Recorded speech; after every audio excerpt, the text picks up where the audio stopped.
Kamakailan lang, proud na ibinandera ng magkasintahang Rian Ramos at businessman politician na si Sam Versosa ang kanilang matagumpay na paglahok sa New York City Marathon.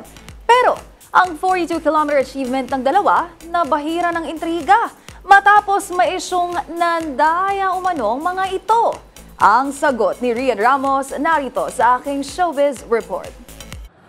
Naglapag ng pruweba ang aktres na si Rian Ramos sa gitna ng akusasyong nandaya umano sila ng boyfriend na si Congressman Sam Versosa sa katatapos lang na New York City Marathon.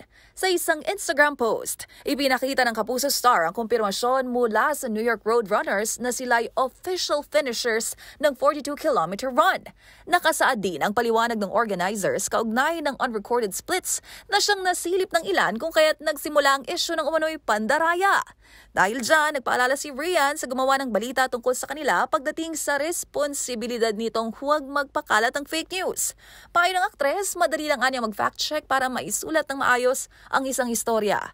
Ito ang kauna-unahang pagkakataong sumabak sa 42 kilometrong marathon si Rian.